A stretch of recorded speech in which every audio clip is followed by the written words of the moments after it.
कोई बात नहीं, मेरे मोबाइल तो ले लीजिए। आइए मोबाइल लेंगे, हम मोबाइल लेंगे। क्या हुआ, समझ नहीं आया या आया? नहीं आया होगा, क्योंकि अभी तक तो आपने यही देखा कि पुलिस वाले किसी को इस तरीके से रगड़ते हुए, घसीटते हुए टांग कर लेकर जाते हैं। लेकिन साला ये कैसा मामला है कि कोई पुलिस वाले को इस तरीके से घसीटते हुए टांगा टोली करके ले जा रहा है? खैर, भले ही कुछ समझ में आया हो या न आया हो, लेकिन वीडियो में जो दिख रहा है वो तो साफ है। दरोगा जी हैं जिन्हें कुछ लोग घसीट कर ले जा रहे हैं। अब दरोगा जी आनाकानी कर रहे हैं, मैं नहीं जाऊंगा की रट लगाई हुई है, जैसे कोई छोटा बच्चा स्कूल न जाने की जिद करता है। तो खैर, ये तो समझ आ ही गया होगा कि दरोगा जी ने कुछ तो गड़बड़ की है जो उन्हें घसीटते हुए ले जाना पड़ रहा है। दरअसल ये जिन्हें कुछ लोग घसीटते हुए लेकर जा रहे हैं, ये हैं थाना प्रभारी SHO station house officer Shiv Shankar Singh. जो घसीट कर ले जा रहे हैं वो भ्रष्टाचार निरोधक ब्यूरो के अधिकारी हैं। कहानी अब समझ में आ गई होगी कि ये मामला घूसखोरी से जुड़ा है। साला ये घूसखोरी कहीं भी जाओ, सरकारी अधिकारी और कर्मचारियों की तो मानो ये घूसखोरी पहली प्रेमिका है जो छूटे नहीं छूटती, और फिर कम कपड़ों में अंग प्रदर्शन करने वाली है, जिसको देखते ही आंखों में एक चमक सी आ जाती है। घूस को आप जिंदगी से डिलीट कर ही नहीं सकते, लेकिन ये जो कहानी है वो घूसखोरी की तो है ही, लेकिन उस घूसखोरी की है जिसने इन थानाधिकारी का जमीर ही मानो मर गया है या मार दिया है। दरअसल इन थाना अधिकारी के पास एक फरियादी आया कि उसकी भांजी के साथ पास के गांव के रहने वाले एक दबंग ने दुष्कर्म किया, यौन शोषण किया। उसकी FIR लिखवाने की गुहार लगाई, लेकिन थाना अधिकारी ये शिव शंकर सिंह ने कहा कि पैसा लगेगा। FIR करने का और पैसे भी कितने मांगे? 50,000 रुपए की मांग की है। फरियादी ने कहा कि साहब रहम करो, हमारी हैसियत 50,000 देने की नहीं है, लेकिन दरोगा जी का दिल है कि पसीजा नहीं। उन्होंने कहा कि FIR लिखवानी है तो 50,000 तो देना पड़ेगा।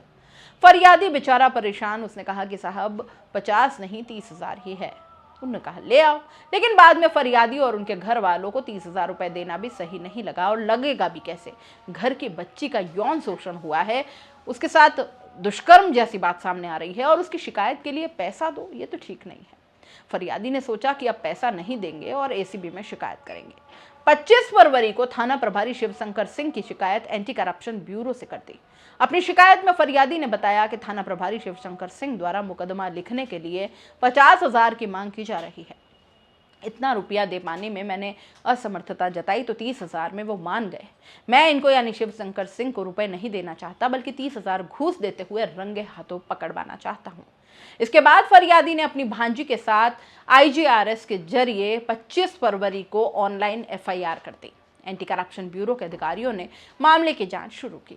27 फरवरी को एंटी करप्शन ब्यूरो की टीम फरियादी के साथ चील थाने गई और इंतजार करती रही कि अब दरोगा जी पैसे ले और अब दरोगा जी को हम उठा लें। 27 फरवरी के रोज सुबह 11:30 बजे एंटी करप्शन ब्यूरो की टीम ने थाना प्रभारी शिव शंकर सिंह को घूस लेते हुए रंगे हाथों पकड़ा, और उसके बाद जो कुछ हुआ वो आपके सामने है। अब SHO शिव शंकर सिंह की गिरफ्तारी के बाद शहर के कोतवाली उन्हें ले आया गया। यहाँ एंटी करप्शन की टीम ने कागजी कार्रवाई के बाद उन्हें अस्पताल में मेडिकल के लिए वाराणसी लेकर के रवाना हो गई। मीडिया रिपोर्ट्स के मुताबिक घूस का यह मामला मिर्जापुर का है। अरे भाई, मिर्जापुर वो गुड्डू भैया वाला या मुन्ना भैया वाला नहीं, असली मिर्जापुर है। और मिर्जापुरी क्या साहब, पूरे देश में घूस का कोई पहला मामला नहीं है। ये तो कुछ पकड़ में आ जाते हैं तो पकड़ में आ जाते हैं, बाकी तो सिस्टम ही घूस ले देकर चल रहा है। ज्यादा बोल दो तो कहेंगे कि ये गलत बोल रहे हैं, या कुछ लोग कहेंगे कि ये कैसे आरोप लगा रहे हैं। लेकिन सब जानते हैं कि थाना, कोर्ट, कचहरी, तहसील, ब्लॉक, हर जगह काम पैसे से ही चल रहा है साहब। बिना पैसों के आदमी का काम होता तो क्या ही बात थी, और पुलिस वाले करते तो फिर और क्या ही बात। तो मसला यह है कि यहाँ पर सिर्फ पैसा लेने की कहानी नहीं, बल्कि सिर्फ घूस भर की कहानी नहीं है। आरोप देखिए क्या है, यौन शोषण का गंभीर आरोप है, और आरोप के लिए इंसाफ की लड़ाई लड़ती लड़की के परिवार के लिए इतना मुश्किल हो जाना। दरोगा पैसे मांग रहा है, जब दरोगा ही पैसे ले लेगा तभी FIR करेगा।